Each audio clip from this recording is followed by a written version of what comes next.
Selamat pagi buat semuanya. Pagi ini saya akan coba bagikan di dalam doa itu ada proses di mana reaksi tubuh atas sesuatu kegiatan, khususnya berdoa. Saya akan sharekan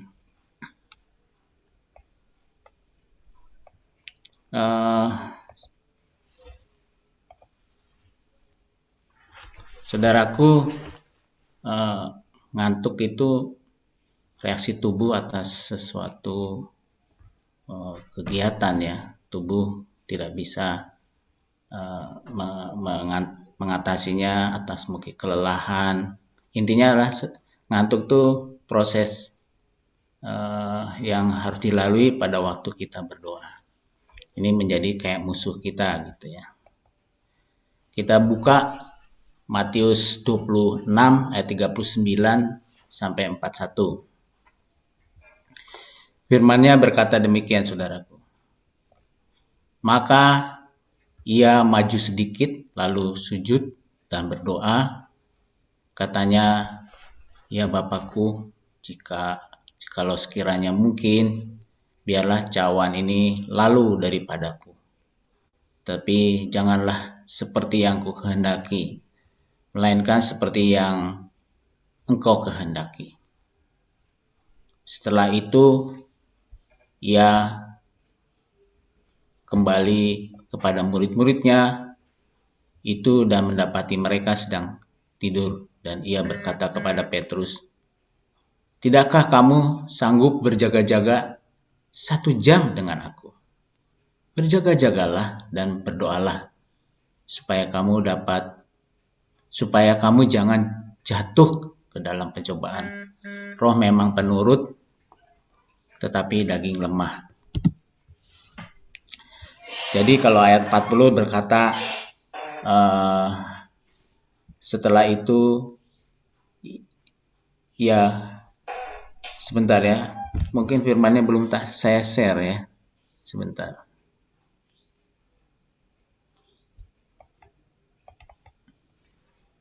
Tadi ya firmannya, ini bicara tentang ngantuk ya.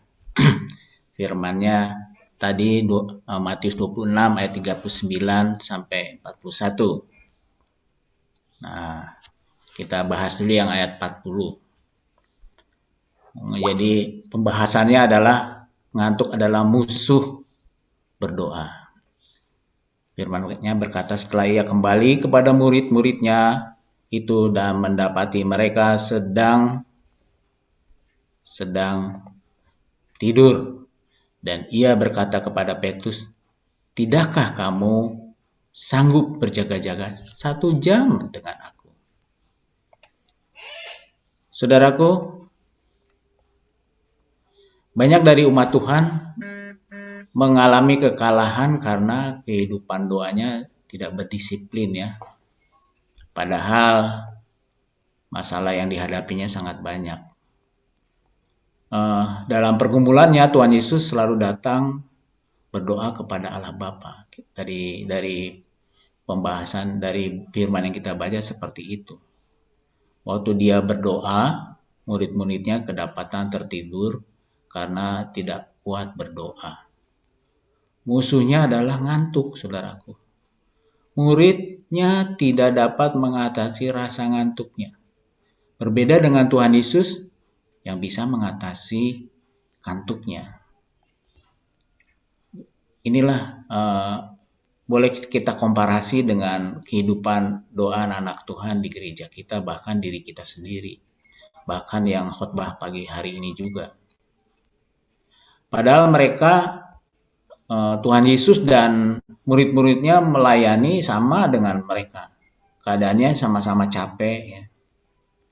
Tuhan Yesus bagaimana juga capek, ia tetap melakukan doanya dengan setia. Inilah namanya disiplin. Yesus melatih tubuhnya untuk kuat dan setia dan hasilnya adalah apa yang dihasilkan oleh Tuhan Yesus karena dia melakukannya dengan setia berdoa itu. Kemenangan atas masalah yang dihadapinya. Murid-murid Tuhan Yesus adalah gambaran dari kita sebagai jemaatnya dan mengalami hal yang sama, yaitu ngantuk untuk berdoa. Ya, jadi ini peristiwa yang sering kita lihat. Kuasa Tuhan Yesus hadir karena ada doa ya.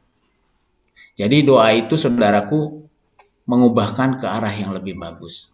Hari ini kita lagi latihan juga sebenarnya berdoa, pagi-pagi harus bangun, ngantuk-ngantuk, mata kita masih masih ya, semua mengalami lah, nggak hanya saya aja, saudara semua mengalami. Jadi saudaraku, kalau kita lihat ayat 41 ya, doa itu menjadikan kita kuat atau sanggup. Pelajaran hari ini nomor 1 adalah berdoa menjadikan kita kuat ataupun sanggup. Ayat 41 berkata begini, berjaga-jagalah dan berdoalah supaya kamu jangan jatuh ke dalam pencobaan.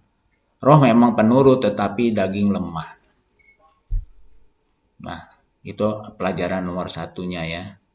Kedagingan ini membuat kita menjadi lemah, saudara. Termasuk kemalasan.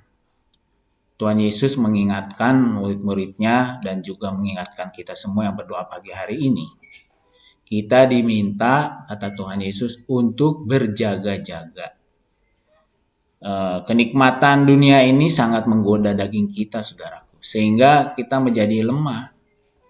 Bila kedagingan sangat menguasai kita, ia akan melemahkan kita. Jadi doa itu harus dibangun selalu, dilatih, ya dibangun, dia harus bertumbuh. Doa memampukan kita, saudaraku, memampukan kita menjalani hidup kita. Lihat Tuhan Yesus ya, capek-capek juga dia tetap berdoa gitu. Ya itu life-nya dia, bukan untuk memperlihatkan kedagingan dia, bukan. Ya itu hidup dia gitu, berdoa itu. Mau capek, mau enggak, dia melatih dirinya. Itulah kita hidup di muka bumi ini. Yang nomor 2 pelajarannya, saudaraku. Berdoa itu memampukan kita menjalani kehendak Tuhan. Kalau kita baca di Matius 26 ayat 39, kalau tadi ayat 40 ya, sekarang ayat 39. Nah, lihat nih, kata firman Tuhannya, maka ia maju sedikit, lalu sujud dan berdoa katanya, ya Bapakku, jikalau sekiranya mungkin, biarlah cawan ini lalu daripadaku. Tetapi janganlah seperti yang ku kehendaki, melainkan seperti yang Engkau kehendaki. Penyaliban Yesus adalah tugas terberat daripada Tuhan Yesus. Ya. Dan sebagai manusia, ia menyadari bahwa hal itu tidak sanggup buat dia hadapi dan meminta kepada Allah untuk membatalkannya. Tapi karena Tuhan Yesus itu tahu bahwa itu adalah kehendak Tuhan, Yesus berdoa, dan melalui doa itu Yesus mendapat kekuatan Allah. Di dalam pergumulan berat kita yang kita hadapi ya seperti sekarang ini, kita harus datang kepada Allah dalam doa. Dan Allah akan memberikan kekuatan supranaturalnya kepada kita. Tuhan akan menolong kita seperti Allah Bapa menolong Tuhan Yesus Kristus. Biarlah kita sekarang memulai mendisiplinkan diri kita untuk datang kepadanya. Sujud berdoa kepadanya dari hari demi hari. Agar kita memperoleh kekuatan dan kemampuan untuk melakukan kehendaknya. Kemenangan, kemuliaan, dan kehormatan telah disediakan bagi setiap umatnya yang mau datang dan merendahkan dirinya di bawah kaki Tuhan. Allah Bapa meninggikan putranya Yesus Kristus karena mengikuti kehendaknya. Tuhan juga akan memberikan kepada kita kehormatan yang dari Allah Bapa. Haleluya. Mari kita berdoa.